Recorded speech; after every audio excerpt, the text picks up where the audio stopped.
इतिहास रे किछि स्थान रही थाए जेउठारे माटी कथा कहे हाड़ मांस नहे रक्त तीर्थ इरम से पवित्र भूमि जेउठारे ओडिया माटी स्वाधीनतार नाम रक्तरे रंजित होइतला। इरमर निरायुध जनता से दिन इंग्रेज गुली सामने दंडायमान हेले से दिन से मृत्यु को भय कर नथिले। भारत मातार स्वाधीनता को सर्वोपरि रखिथिले। सेही बलिदान आज मध्य आमको पचारे आम केते दायित्ववान। रक्त तीर्थ इरम केवल एक ऐतिहासिक स्थली नुहे, यह हूँ जीवन शहीद स्मृति, ओडिशार आमर गर्व और आम देशभक्तिर अग्नि परीक्षा। आजिर एही वीडियो रे आमे जानिबा एक साधारण स्थान इरम केमिति रक्त तीर्थ इरम रे परिणत होला, केमिति एही साधारण माटी इरमर माटी रक्त रंजित होला, कौन थिला यार कारण। एबे आसंतु आमे जानिबा केमिति काहींकी कौन किपरि होइतला एही इरम माटी। घटनार आरंभ हुए इरमर जमीदार राधाकांत पाढ़ींकर एक सरल चिठी। से चिठी रे लेखा थिबा कई पद कथा जे इरमर माटी को रक्तरे जुड़ुबुड़ करदेव केही भाबी नथिले।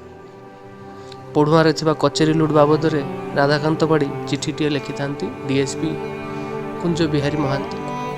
चिठी रे लेखा थाए, आपण जल्दी किछि व्यवस्था करंतु नहले सत्याग्रही माने आम उवासर इटा खंडिए मते छाड़िबे, से माने हमकु नष्ट भ्रष्ट करदेबे। चिठी मिलिबार परदिन सेप्टेम्बर 27 तारिख रविवार 1942 मसीहा कुंज बिहारी महांती तत्कालीन डीएसपी आसी पहुंचती वासुदेवपुर थानार। वासुदेवपुर थानार आईआईसी थांती अखिल कुमार दत्त एवं सब इन्स्पेक्टर थांती हेम पाणिग्राही। तीन जनक मध्य आरंभ हो जाए गुप्त मंत्रणा। सेमानंकर लक्ष्य थांती तीन जन जहाकू से माने बंदी करने को लक्ष्य कले। एक रे रहिले अनिरुद्ध महांती, दुई रे कमला प्रसाद कर एवं तीन रे गौरांग चंद्र महांती। एते लोकंक मध्यरु से माने काहींकी जे सेही तीन जन को लक्ष्य करथिले ताकू जानिबाकू हेले आमको इतिहासर टिके पछकु जाबू पड़िबो। जेतेबेले समग्र भारत पराधीन थिला सेतेबेले स्वाधीन बांछानिधि चकला 19 वर्गमाइल 26 टी ग्राम को स्वाधीन घोषणा करथिले।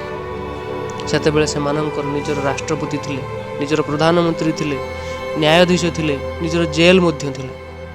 सेमानंक पाखरे थिला बानर सेना, मरण सेना, मारण सेना इत्यादि। सेमानंकर प्रधानमंत्री थिले कमला प्रसाद कर एवं राष्ट्रपति थिले गौरांग चंद्र महांती एवं बानर सेनार मुख्य थिले गणेश त्रिपाठी। यह ही मुख्य कारण थिला इंग्रेज माने एही तीन जन को बंदी करिया पई लक्ष्य कले। एबे आमे घटनाक्रम को आसीबा। गुप्त मंत्रणार अंत वासुदेवपुर थाना रे होई जाय थाए। गुप्त मंत्रणार परिणाम स्वरूप सेप्टेम्बर 28 तारिख 1942 मसीहा सोमवार दिन कुंज बिहारी महांती, हेम पाणिग्राही, अखिल कुमार दत्तक सहित 18 जन सिपाही मोट 21 जन यात्रा आरंभ कले इरम अभिमुखे। इरम पहुंचवा पूर्व सेमानंको अतिक्रम करने को हेबो चूड़ामुणी ग्राम एवं गमेई नई। गमेई नई सते जेमिति इरम चूड़ामुणीर विभाजिका थिला। सेमाने चूड़ामुणी पहुंचवा क्षणी चूड़ामुणीर लुणीमाटी भासी आसिला एक शंख ध्वनि। यह कौन स्वागत करिवार ध्वनि नथिला, यह थिला प्राचीन काल रे संकेत देवार एक उपाय। नदी रे पड़ी थाए एक नौका जहाँ मध्य चूड़ामुणी इरम को लोके जीवा आसिया करते। सेतेबेले नौकार दायित्व थांती राजजेना एवं कुशतरे। पुलिस माने आसी सेमानंको कहिले हमको जल्दी पार कर, किंतु एमाने मना कले। कहिले आमे आपण मानंकु केबे भी पारी करि परिबु नाही, कारण आपण माने होउचंती देशद्रोही। पुलिस माने से दुही को निस्तुक माड़ मारिले, किंतु तार फलस्वरूप सेमानंकु किछि मिलिला नाही। कौनसी प्रकार उपाय बाहर करी राजजेना एवं कुशतरे गमेई नई को लंघित कले। गमेई नई रे पहरी पहरी सेमाने जाई पहुंचले ओढुआर। ओढुआरु इरम को दौड़ी दौड़ी जाई पहुंचला बेलू प्राय अपराह्न 4:30। से समय इरम रे विशाल सभा चली थाए। पाखापाखि 6000 रु अधिक लोक एकत्रित होता। पुलिस माने कौनसी उपाय नदी पार होई आसी इरमरे पहुँचिले। सेमाने सेठारु थाना को न जाई पाढ़ी उआस को गले, राधाकांत पाढ़ी उआस। किछि समय पर से सभा पाख दे पुलिस मानकर दुई कला पगड़िया चौकिया से मानकर अस्त्र शस्त्र आउ पोशाक पत्र नहीं जाउथांती। ठीक सही समय सभारे बसी जड़े सत्याग्रही मणिप्रसाद बेज कही उठिले, हई हो चौकिया माने केते दिन इंग्रेज मानकर पाद चाटुथिबो, गुलामगिरी करिवो, आसी आम सह मिस, जोग दियो, सत्याग्रह कर। यह कहिबा परे तांकर सी लुगापटा को आनी गोड़े दली मकची पकेइले। यह परे आरंभ हुए नरसंहार मुख्य अध्याय। दुई चौकिया दौड़ी दौड़ी जाई पाढ़ी उआस पहुँचिले। मिछ को निजर मित करी कही बसिले, आमको सत्याग्रही माने मारी दे थांते, आमे बहु कष्ट बंचिकी आसिलु। डीएसपी, एसआई, इन्स्पेक्टर ताहा से अन्य चौकिया समस्ते विश्राम नेउ थांते। सेठारे मध्य उपस्थित थांती नारायण मांधाता, जड़े बहु क्रूर बहु अत्याचारी, जे 64 प्रकार टिकस नेउथिले निरीह देशवासी पाखरु। नारायण मांधाता डीएसपी कुंज बिहारी को आक्षेप करी कही उठिले, जदि आपण एबे भी किछि न करंती ताहेले मु ए कथा एसपी हडसन एवं मजिस्ट्रेट को जणैबी। सेठारे उपस्थित थांती सिविल इन्स्पेक्टर गोलक बिहारी दास। से कही उठिले, मु आज नरमेध्य यज्ञ करी। केते क्रूर वाक्य केबे कल्पना करिसंती। विश्राम नेउथुवा चौकिया माननकु उठागला। समस्ते अस्त्र शस्त्र धरी आसी पहुँचिले इरम उच्च विद्यालय पाखरे थिबा कदम्ब गछ मूलरे। गोटे ब्लांक फायरिंग कले।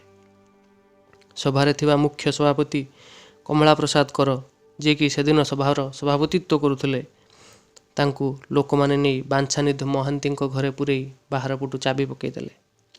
सभार सभापतित्व कले गणेश त्रिपाठी। सबु पुलिस आसी पहुँचिले सभा पाखरे। तापरे आरंभ है मृत्युर तांडव। से माने कौनसी लाठीचार्ज किंबा ब्लांक फायरिंग मानक उपरे आउ चाहू चाहू टली पड़िले साधारण निरीह जनता। केते लोक बाप छेउंड हेले, केते स्त्री निज सिंदूर हरइले, तार कलना नाही। यापरे पुलिस माने पाढ़ी उआस को फेरिले। गाँरु छेली कुकुड़ा ऑर्डर दे नियागला।